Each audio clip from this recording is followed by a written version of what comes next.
Sinabi sa akin ng aking biyenan, sa harap pa ni Marco, na wala akong karapatan sa bahay na ito.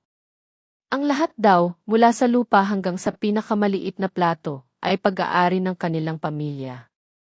Narinig ko ang bulungan nilang ipinapasa ang titulo, na para bang isa akong estranghero. Ngunit ang hindi nila alam, sa loob ng aking puso, may plano na akong matagal nang itinatago, isang sikreto na magpapabago sa kanilang lahat. Ako si Victoria Reyes, 38 taong gulang. Ng Veritas Innovations, isang tech startup na ngayon ay nagkakahalaga ng bilyon-bilyong piso. Pero ngayong umaga, ginawa ko ang isang bagay na matagal ko ng pinlano, isang bagay na alam kong magpapabago sa lahat, ang magtutulak sa mga pangyayari sa isang direksyon na hindi na mababalik. Kinansela ko lahat ng credit card ng aking biyenan, si Aling Gloria, at pati na rin ang asawa ko, si Marco. Hindi nagtagal, tumunog ang telepono ko. Sa kabilang linya, si Aling Gloria. Sumabog siya sa galit at pagkabigla, halos mabasag ang eardrum ko sa lakas ng kanyang boses. Victoria, ano itong kalokohan na naririnig ko? Bakit na-decline ang card ko? Ano ang ginawa mo? Sabihin mo sa akin, Victoria. Nag-echo ang mga salita niya sa buong opisina ko, na tila ayaw maniwala sa narinig niya. Umiti ako ng bahagya, isang ngiti na hindi umabot sa aking mga mata, habang pinipigilan ang lamig na unti-unting gumagapang sa aking dibdib. Ay, inay. Na-decline po ba? Nako, baka may problema lang po sa network ng bangko, o baka isa lang po itong technical error. Subukan niyo na lang po ulit mamaya, inay, kalmado kong sagot. Alam kong naubusan siya ng hininga sa galit, at ang pagiging kalmado ko ay lalo pang nagpaalab sa kanya. Ito ang unang pagkakataon sa napakatagal na panahon na naramdaman ko ang kakaibang kagalakan, isang malamig na kasiyahan. Ngunit sa likod ng kakaibang kasiyahang ito, isang malalim na pagod at kalungkutan ang bumalot sa akin. Dito sa bahay na ito, sa malawak at marangyang bahay na ito sa isang eksklusibong subdivision sa Metro Manila, na pinaghirapan kong itayo at bayaran, dito ko naramdaman ang pinakamatinding kalungkutan. Sa bawat marmol na sahig, sa bawat detalyadong chandelier, sa bawat pinong kasangkapan, nakatago ang kwento ng aking pagtatago, ng aking dalawang buhay. Ako, si Victoria Reyes, ang SE ng Veritas Innovations. Isang multibilyong pisong kumpanya. Ngunit sa bahay na ito, isa lang akong di simpleng may bahay, si Vicky, ang tahimik at masunuring asawa ni Marco. Pinili kong itago ang aking tunay na pagkatao para kay Marco, para maramdaman niyang siya ang ihaligi ng tahanan, ang sentro ng aming mundo. Gusto kong mahalin niya ako, hindi dahil sa aking yaman, kundi dahil sa ako ay ako. Umaasa akong sa pagiging mapagpakumbaba, makakamit ko ang kapayapaan sa pamilya, at ang pagmamahal na akala ko'y tunay. Pero sa bawat gabi, sa bawat hapunan, lumalabas ang katotohanan ng aming buhay. Si Marco, nakatingin lang sa kanyang telepono, walang pakialam sa akin, sa pagkain, sa aming araw. Si Aling Gloria naman, hindi rin nawawala ng pagkakataon na magbitaw ng mga salita na tila papuri, ngunit sa totoo ay punong-puno ng tusong pambabatikos. Masarap ito, Victoria. Para sa isang gawa mo.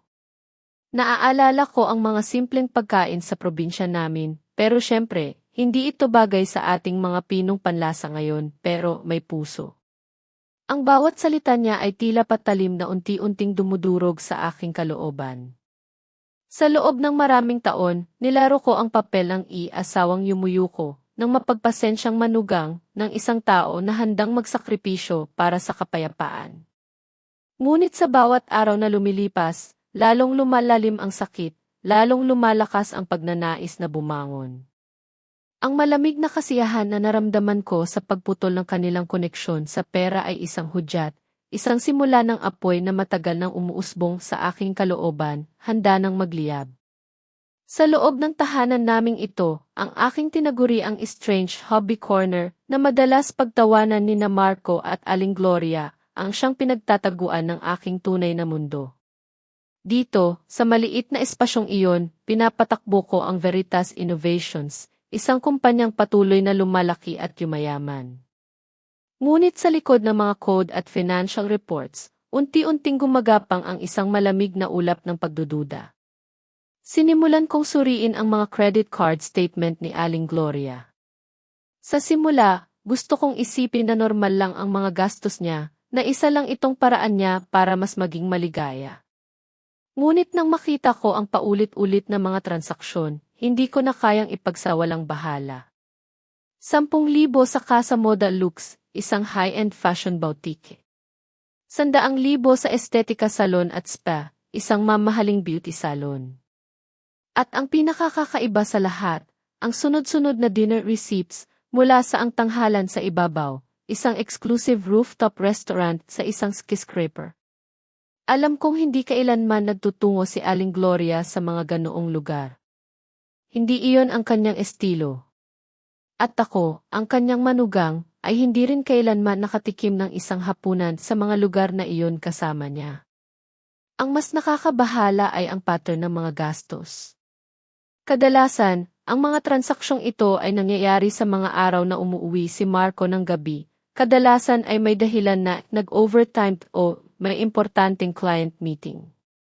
Nagtangka akong ipagsawalang bahala ang mga ito, sabihin sa sarili ko na siguro ay nagkataon lang, na labis lang akong nag-iisip. Ngunit ang paulit-ulit na paglitaw ng mga pangyayaring ito ay unti-unting nagpukaw sa aking pagiging mapagmatsyag. Nagsimula ring magbago si Marco. Naging mas mailap siya, laging nasa kanya ang telepono, at kapag tumutunog, palagi siyang lumalabas para sagutin, bumubulong sa kabilang linya.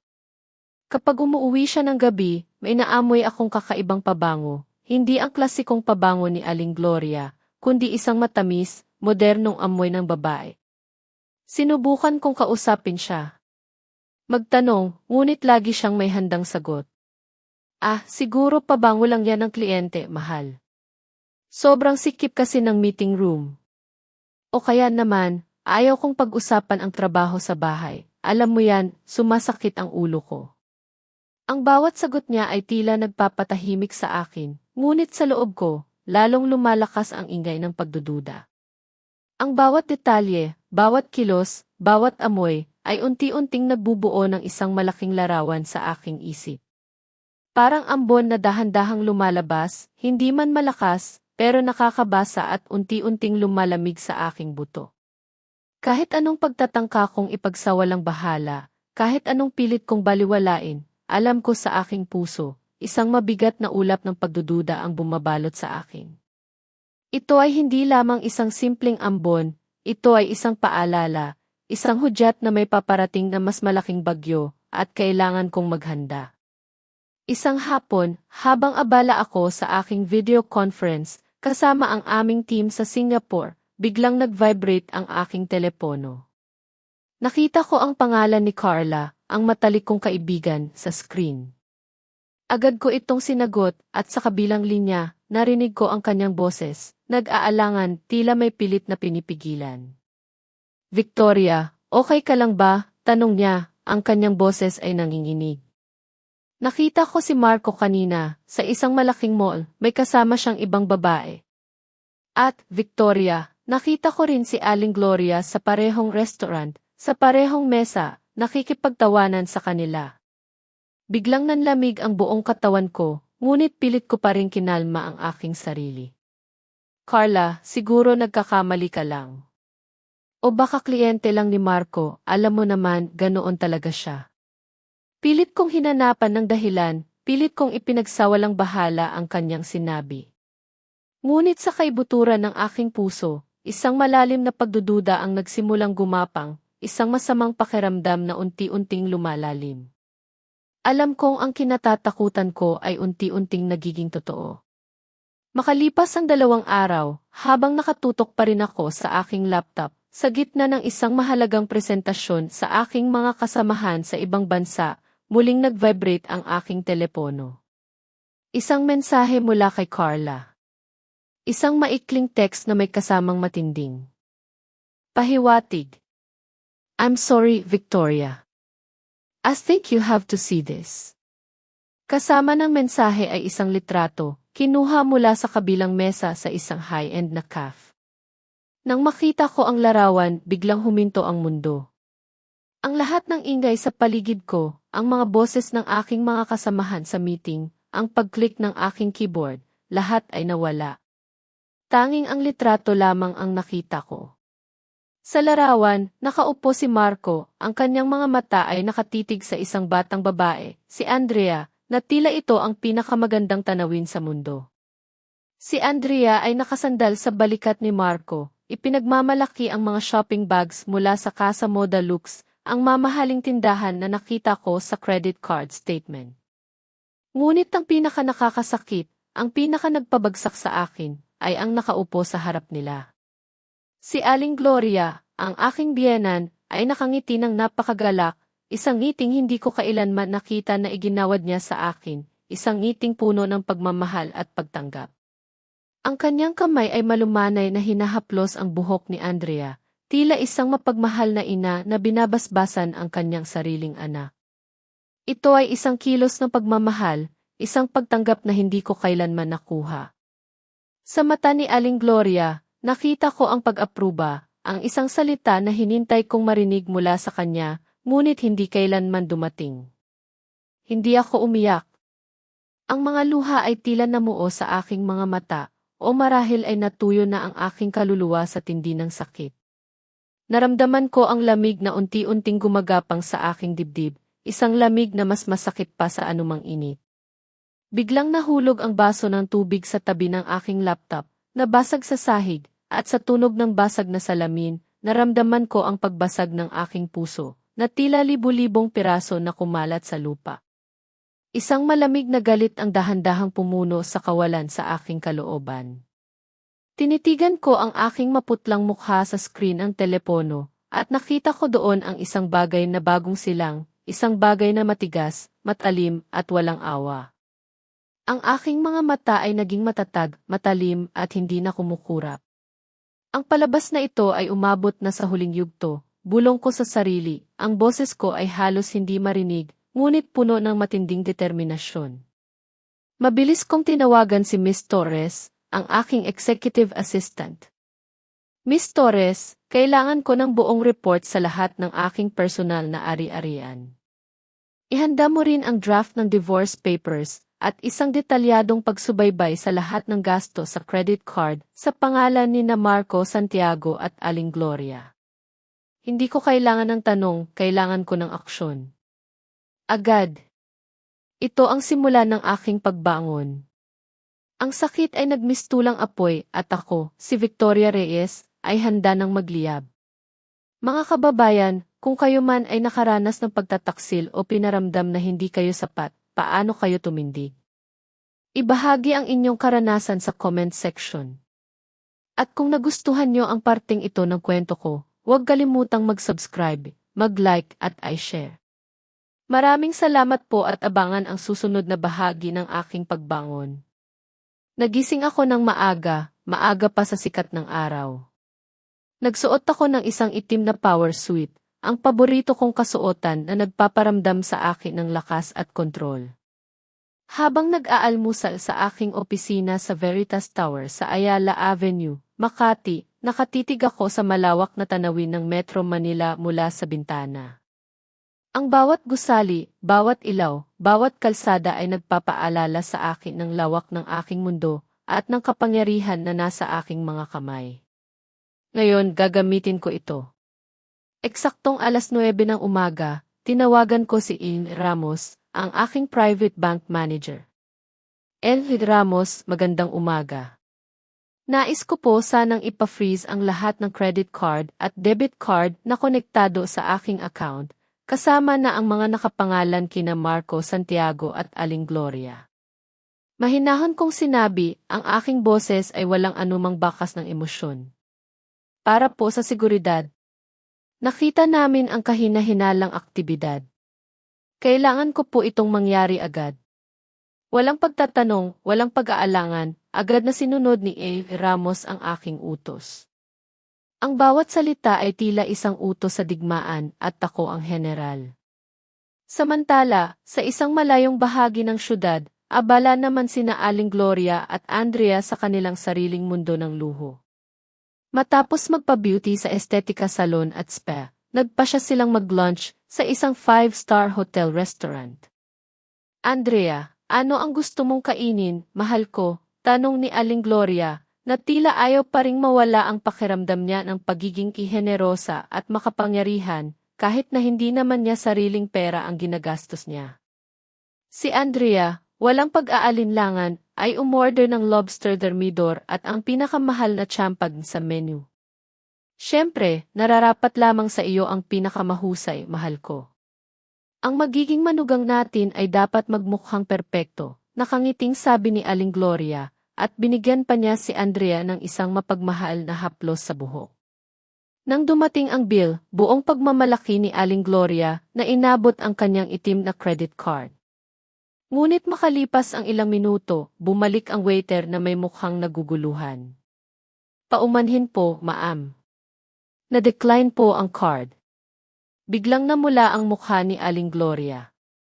Sinubukan niya ang platinum card, pagkatapos ay ang debit card, ngunit lahat ay na-decline. Bigla siyang pinagpawisan, at ang pagkabigla ay dahan-dahang nauwi sa matinding pagkabahala. Narinig niya ang bulungan mula sa mga kalapit na mesa. Ang pagmamataas niya ay nagmistulang abo. Ang mga bulungan ng mga kapitbahay ay tila mga punyal na tumatama sa balat, nagbibigay sa kanya ng isang matinding kahihiyan. Agad niyang tinawagan ang aking telepono. Nakita ko ang pangalan niya na kumikislap sa screen. Pinahintulutan kong tumunog ito ng ilang beses bago ko sinagot na parang bagong gising. Bakit, inay? Kalmado kong tanong. Victoria, ano itong ginawa mo? Bakit na-decline ang mga card ko? Pinahiya mo ako sa harap ng napakaraming tao. Sigaw niya, halos sumabog sa galit, nagkunwari akong nagulat.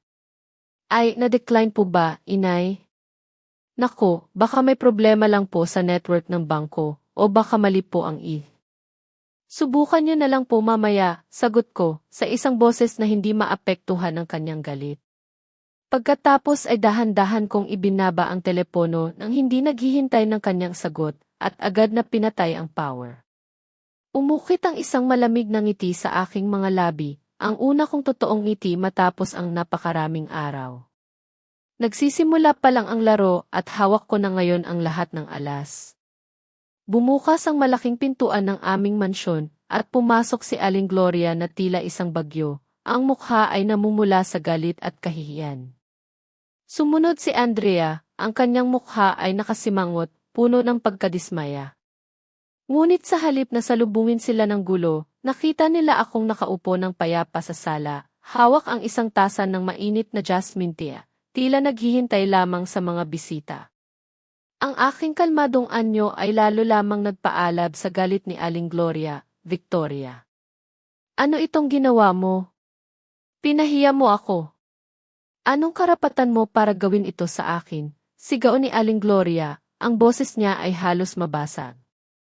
Dahan-dahan akong uminom ng aking tsaa, pagkatapos ay tiningnan ko siya ng diretso sa mata, isang titig na malamig, matalim, at hindi niya kailanman nakita sa akin.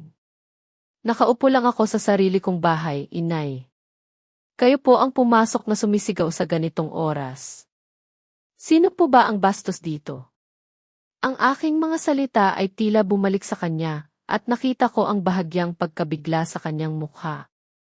Sinubukan ni Andrea na mamagitan, ang kanyang boses ay tila honey, pilit na nagpapagaan ng sitwasyon.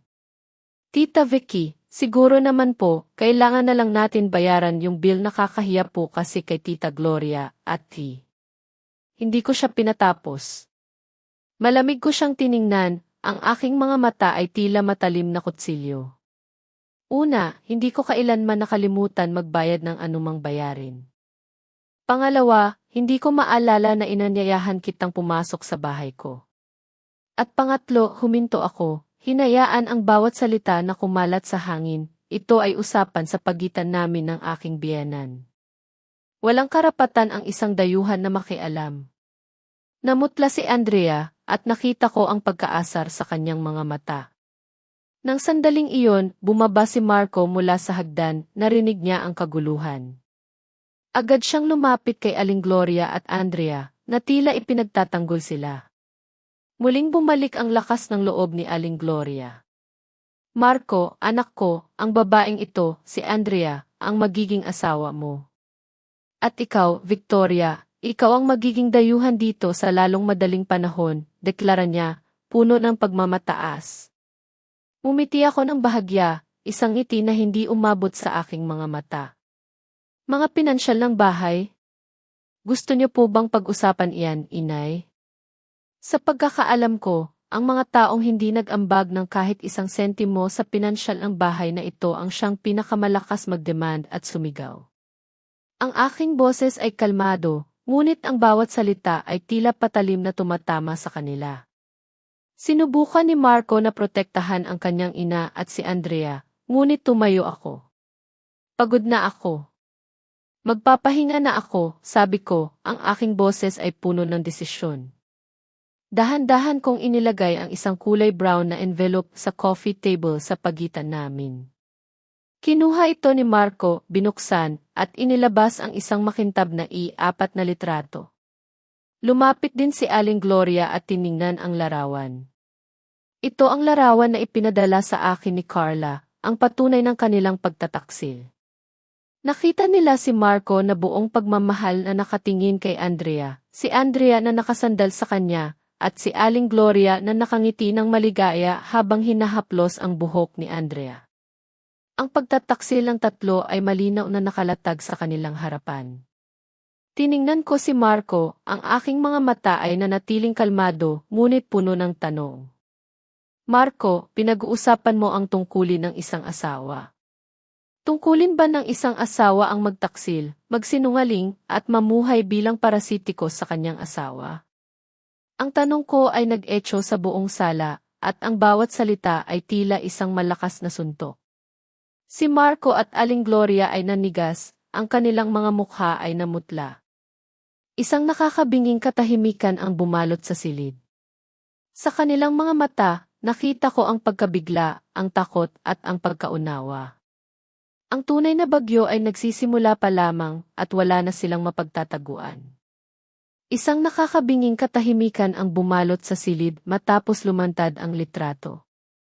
Ngunit si Aling Gloria, na kahit pamanhid sa kahihiyan, ay pilit na binawi ang kanyang pagmamataas.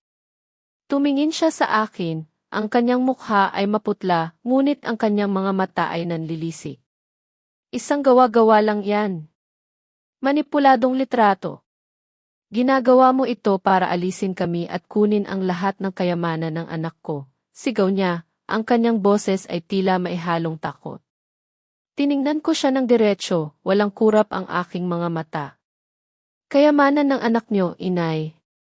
Aling kayamanan po ang pinag-uusapan niyo? Kalmado kong tanong na lalo pang nagpaalab sa kanyang galit. Alam kong ang kanyang mga salita ay ang kanyang huling sandata. Ikinaway ni Aling Gloria ang kanyang kamay, inabot ang buong malawak at marangyang sala. Lahat ng nasa bahay na ito ay kay Marco. Nakatira ka lang dito ng pinahiram. Dapat kang magpasalamat na pinahintulutan ka naming manirahan dito. At ngayon, naglakas loob kang gumawa ng murang drama. Ang kanyang boses ay nagtaas, na para bang ang pagtaas ng kanyang tinig ang magpapatunay sa kanyang sinasabi. Umiti ako ng tipid, isang ngiti na hindi umabot sa aking puso. Kung ganoon po, kung igigit ninyo na ako'y nakatira lang dito ng pinahiram at ang bahay na ito ay pag-aari ng anak ninyo, wala na tayong pag-uusapan. Sinubukan ni Marco na mamagitan, ngunit isang matalim na titig mula kay Aling Gloria ang nagpatahimik sa kanya. Alam niya na ang kanyang ina ay nasa gilid ng bangin at hindi na siya maaaring magkamali. Hindi ko na kailangang magsalita pa. Dahan-dahan akong yumuko, kinuha ang aking itim na briefcase na nakapatong sa sahig, sa tabi ng aking upuan. Binuksan ko ito at inilabas ang isang makapal na asul na plastic folder. Inilatag ko ang mga opisyal na dokumento sa ibabaw ng coffee table, sa tabi mismo ng litrato ng kanilang pagtataksil. Ang pinakamahalaga sa lahat, ang certificate of title ng lupa at ng buong bahay. Basahin niyo, sabi ko, ang aking boses ay malinaw at matatag. Basahin niyo ang pangalan ng nag-iisang may-ari na nakalista doon. Kinuha ni Marco ang dokumento, ang kanyang kamay ay nanginginig. Lumaki ang kanyang mga mata habang binabasa niya ang pangalan na nakaimprenta sa bold letters sa ilalim ng T owner's name Victoria Reyes. Hindi ito Marco Santiago. Hindi ito Santiago family. Hindi ito co-ownership. Isa lang ang pangalan, ang aking pangalan. Sa ibaba nito, ang petsa ng transaksyon, 2 taon bago kami ikasal ni Marco, binili ang bahay ng buo, cash. Nahulog ang mga dokumento mula sa kanyang kamay. Agad itong kinuha ni Aling Gloria, binasa muli at binasa sa pangatlong pagkakataon. Ang kanyang mga mata ay puno ng pagkabigla at pagkatakot. Ang kanyang mukha ay maputla, halos kulay abo. Ang buong kwento ng kanyang buhay, ang kanyang pagiging idakilang ginang ng bahay ng kanyang anak, lahat ay gumuho sa isang iglap. Hindi siya ang reyna ng bahay na ito. Isa lang siya, isang umuupa, isang parasitiko na nabubuhay sa kabutihang loob ng manugang na kanyang laging minamaliit. Tumingin ako sa kanilang dalawa, ang aking mukha ay walang emosyon. Bahay ko ito, ulit ko, ang aking boses ay malakas at puno ng kapangyarihan. Ang mga sasakyan sa garahe ay ari-arian ng kumpanya. Ako ang nagbayad ng mga muebles na ito.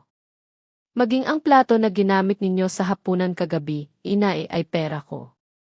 Hinarap ko si Aling Gloria, ang aking titig ay matalim na matalim. Kaya inay, ulitin ko ang tanong, kung may aalis dito, sino sa atin ang aalis? Ang silid ay muling binalot ng isang nakakakilabot na katahimikan. Ngayon, wala na silang masabi. Wala na silang sandata. Ang kanilang mga mata ay puno ng pagtataka, ng pagkabigla, at ng isang masakit na katotohanan. 2 araw ang lumipas sa loob ng mansyon, tila isang malamig na gyera ang nagaganap. Ang hangin sa bahay ay mabigat, puno ng hindi pagkakaunawaan at ng matinding tensyon na halos hindi na mahawakan. Si Aling Gloria, na naluklok sa matinding kahihiyan matapos lumantad ang katotohanan tungkol sa pagmamay-ari ng bahay, ay nanatili sa kanyang silid. Ayaw niyang lumabas, ayaw harapin ang sinuman, lalo na ako. Ramdam ko ang kanyang pagtatago, ang kanyang pag-iwas. Si Marco naman, palakad-lakad sa bahay na tila isang leon na nakakulong sa haula. Ang bawat hakbang niya ay puno ng pagkalito, ng matinding galit at ng walang pag-asa. Sinubukan niyang tawagan ako ng maraming beses. Ang kanyang telepono ay patuloy na nagriring sa aking opisina, ngunit hindi ko sinasagot. Sadyang hinahayaan ko lang itong tumunog, o kaya naman ay pinapatay ko ang aking telepono. Hinayaan ko lang siyang manatili sa kanyang pagkabahala, sa kanyang pagkalito, at sa unti-unting pagdududa. Kinabukasan, isang araw na masakit na bumalik sa kanilang malupit na realidad, naghintay si Aling Gloria sa driver na si Mang Carding. Maaga pa siyang bumangon, nag-ayos, at nagsuot ng kanyang pinakamagandang damit, dahil may mahalaga siyang lakad, sa kanyang akala. Ngunit lumipas ang oras, at si Mang Carding ay hindi dumating. Sa simula, inis lang siya. Ngunit nang lumipas pa ang ilang minuto, ang inis ay napalitan ng pagkabahala. Paulit-ulit siyang tumawag sa telepono ni Mang Carding, ngunit walang sumasagot. Sa wakas, tinawagan niya ang kumpanya ng driver. Matagal bago may sumagot. Pasensya na po, ma'am. Ang service contract po para sa inyong address ay kasalukuyang nire-review sa kahilingan ng aming pangunahing kliyente. Suspendido po ang serbisyo hanggang sa susunod na abiso. Ang boses sa kabilang linya ay malumanay ngunit matatag. Hindi niya maintindihan sa simula, ngunit unti-unting bumabaon sa kanyang isipan ang ibig sabihin nito. Wala na siyang driver. Wala na siyang magagamit na sasakyan. Walang pagpipilian, kinailangan niyang tawagan ang isang taxi, isang napakalaking kahihiyan para sa isang tulad niya, na dating may sariling driver at kotse. Si Marco naman, subalit siya ay nasa kabilang bahagi ng syudad, abala rin sa sarili niyang pagkabigo. Sinubukan niyang magpadala ng pera kay Andrea, ngunit sa bawat pagtatangka, isang malamig na mensahe mula sa bangko ang lumalabas sa screen ng kanyang telepono, insufficient balance. Hindi niya maintindihan. Bakit? Ang buwanang allowance na galing sa akin ay hindi na dumating. Ang kanyang account ay walang laman. Ang bawat pag-asang makakabalik siya sa dating mundo niya ay dahan-dahang nawawala, na tila hinahatak siya pababa sa isang walang katapusang bangin. Sa mansyon, ang mga problema ay patuloy na nagpatong-patong. Lumapit sa akin si Ate Nena, ang aming kasambahay, ang kanyang mukha ay puno ng pag-aalala. Ngunit ngayon, si Aling Gloria na ang kanyang nilapitan. Ma'am, hindi pa po naipasok ang aming mga sahod. Ang pantry inventory po ay halos ubos na. Ang online grocery delivery service po ay suspended din dahil sa hindi pagbabayad. Ang bawat salita ni Ate Nena ay tila nagpapabigat sa balikat ni Aling Gloria. Ang mga kasambahay na dating tapat na nagsisilbi ay ngayon ay puno ng pag-aalala. Ang kanilang bahay na dating puno ng pagkain at lahat ng uri ng pangangailangan ay ngayon ay unti-unting naubusan. Ang bahay na laging malamig at komportable dahil sa aircon na laging nakabukas ay naging mainit at maalinsangan. Ang aircon ay biglang tumigil sa paglamig at ang hangin ay naging mabigat at mahirap huminga. Ang premium cable television na may daan-daang international na channel na laging pinapanood ni Aling Gloria ay biglang nawala. Ang screen ay naging itim na tila sumasalamin sa kawalan ng kanilang buhay.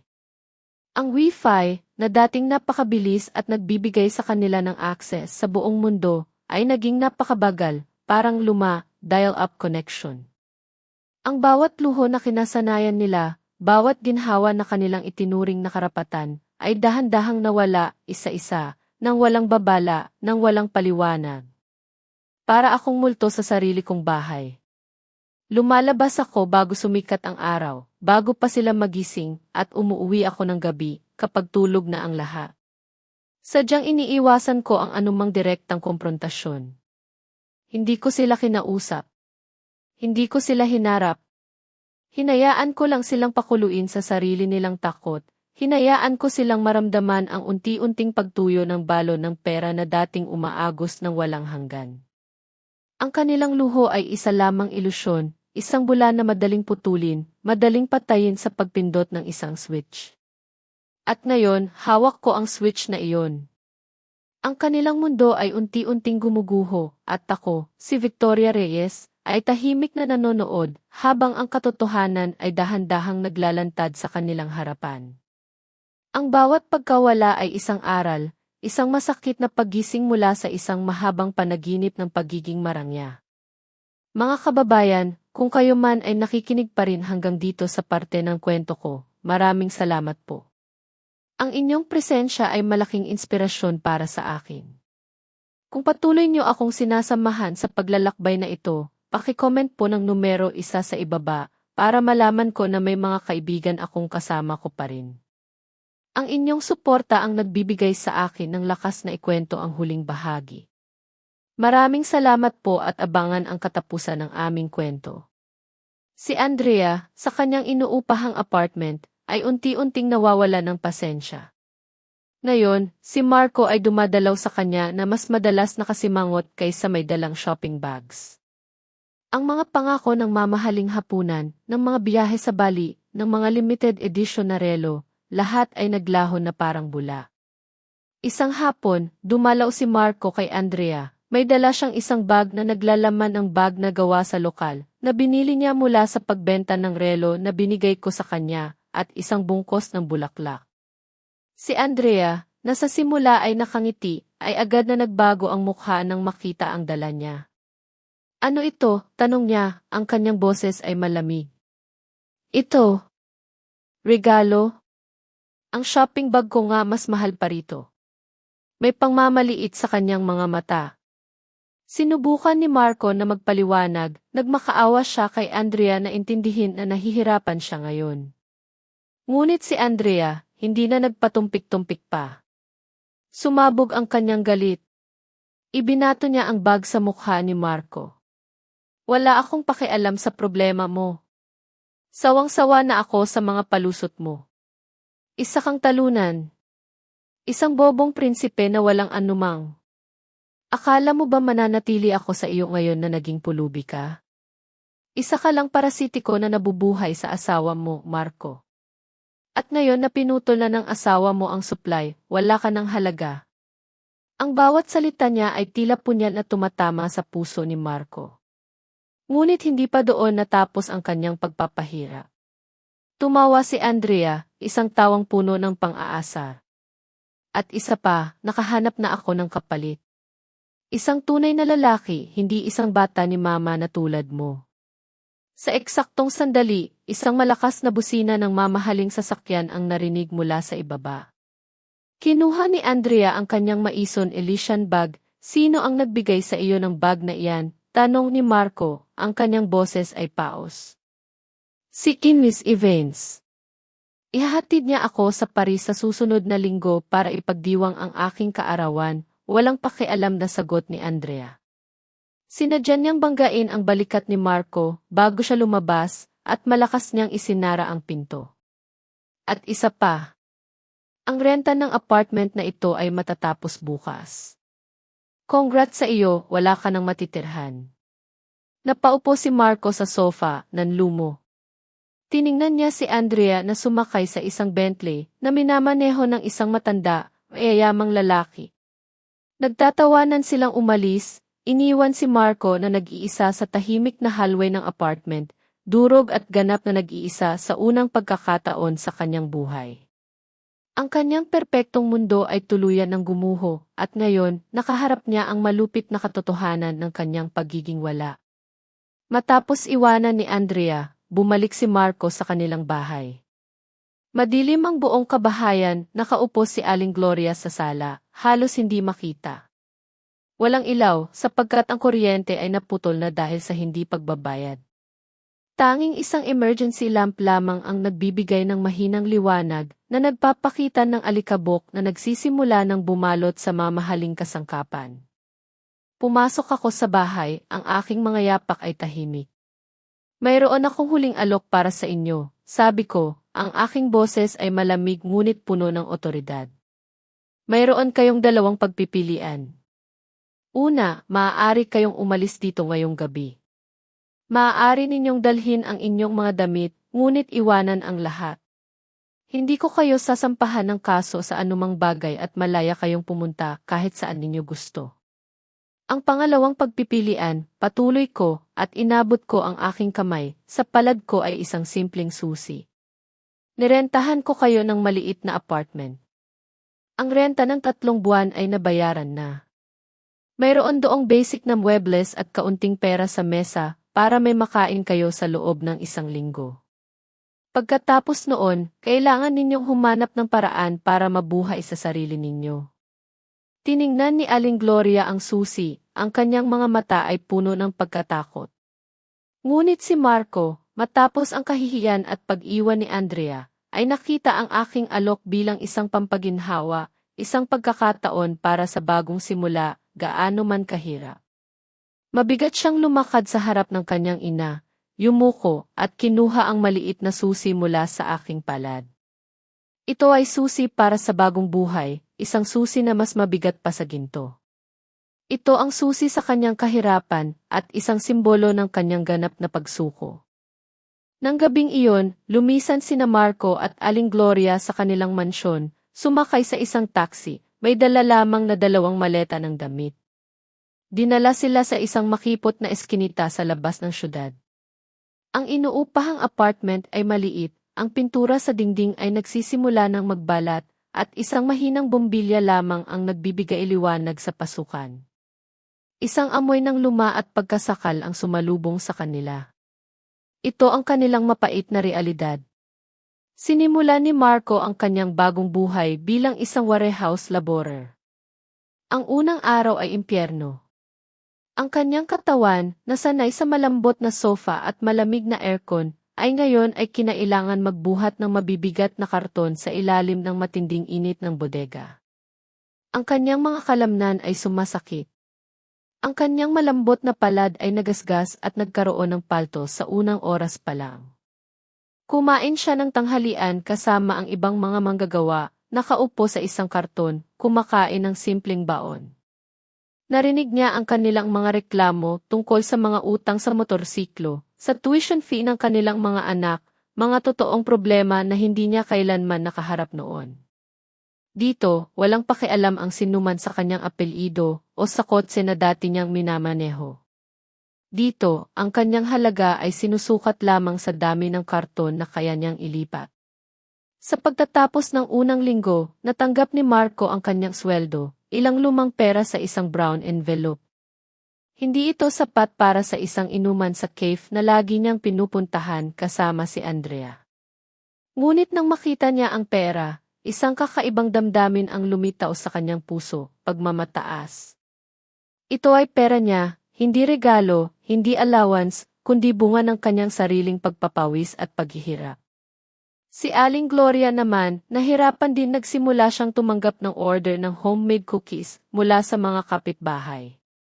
Ang kanyang kasanayan sa paggawa ng tinapay, na dati ay ginagamit lamang para magyabang sa mga social gathering, ay ngayon na ang tanging paraan niya para mabuhay. Natuto siyang makipagtawaran sa mga gulay sa palengke at maging matipid sa bawat sentimo. Ang kanyang mukha ay ngayon ay may bakas ng pagod, ngunit mayroon ding bagong lakas. Isang araw, iniabot ni Marco ang kanyang buong sweldo sa kanyang ina. Inay, heto po ang pera para sa grocery ngayong linggo, sabi niya, maikli ngunit puno ng paggalang. Tiningnan ni Aling Gloria ang pera, pagkatapos ay ang likod ng kanyang anak, na ngayon ay mas matatag. Muling umagos ang kanyang mga luha. Ang kanyang anak, ang kanyang bobong prinsipe, ay nagsisimula ng matuto kung paano maging isang lalaki. Isang buwan, matapos ang masakit na pagkikita kay Aling Gloria, nagpasya ako na panahon na para isara ang huling kabanata ng nakaraan. Hindi ko siya hinintay sa opisina o sa bahay. Nagpunta ako sa isang maliit na kainan kung saan kumakain ang mga manggagawa sa bodega tuwing tanghalian. Nakita ko si Marco na nakaupo mag-isa sa sulok, kumakain ng walang imik. Marami siyang ipinagbago, mas maitim ang kanyang balat, mas maskulado, at ang kanyang mga mata ay hindi na walang laman, kundi puno ng pokus ng isang taong nagtatrabaho. Inilagay ko ang isang makapal na folder sa mesa sa pagitan naming dalawa. Ito ang mga papeles, Marco. Basahin mo at kung sumasang-ayon ka, pirmahan mo. Alam na ni Marco kung ano iyon, ang mga papeles para sa diborsyo. Wala akong hiningi.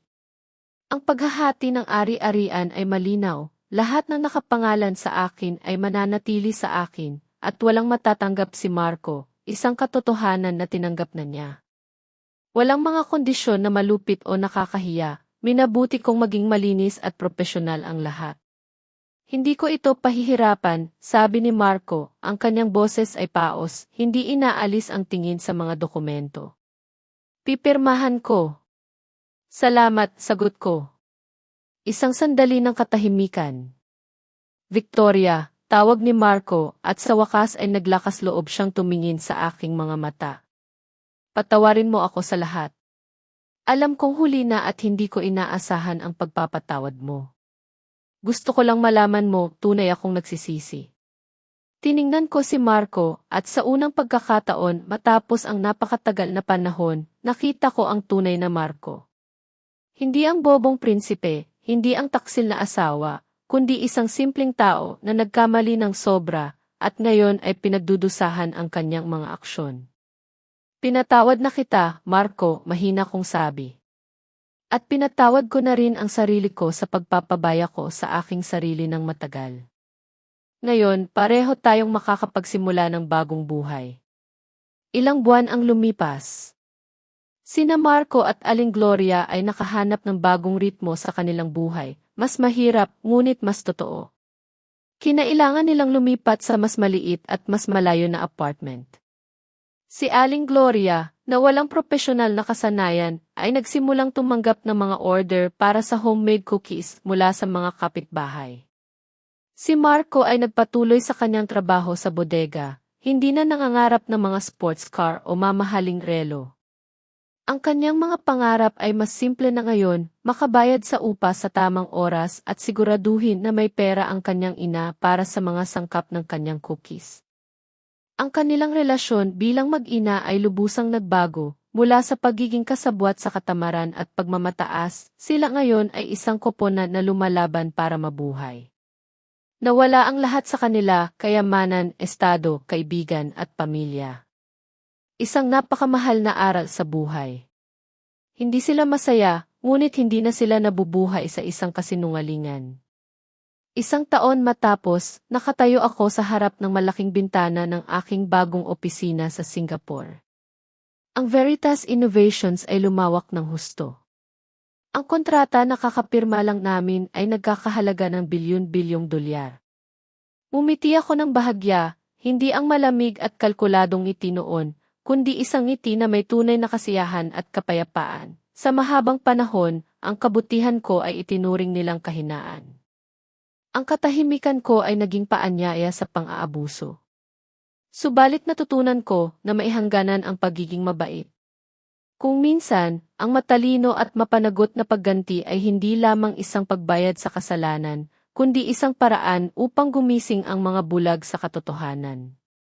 Hindi ito paghihiganti na may puot, kundi isang uri ng pagtutuwid ng moralidad. Ang pinto ng aking hawla ay laging bukas, sadyang ako lang ang takot lumipad. Ang pagtataksil na iyon, ang sakit na iyon, ay ang bagyo na sumira sa aking hawla. At ang aking paghihiganti ay ang paraan kung paano ako natutong gumamit ng aking mga pakpak. Ngayon, hindi ko na kailangan ng hawla. Hindi ko na kailangan na bawasan ang aking liwanag para sa sinuman. Ako si Victoria Reyes, hindi asawa ni sinuman, hindi manugang ni sinuman. Ako ang reyna ng sarili kong kapalaran. Narito ang iyong outro sa Filipino, Tagalog. Ang kwento ni Victoria Reyes ay nagtatapos na rito. Ano ang masasabi niyo sa naging desisyon ni Victoria? Kayo ba, kung kayo ang nasa posisyon niya, iba ang inyong gagawin? Ibahagi ang inyong mga saloobin sa comment section, binabasa ko po ang bawat isa.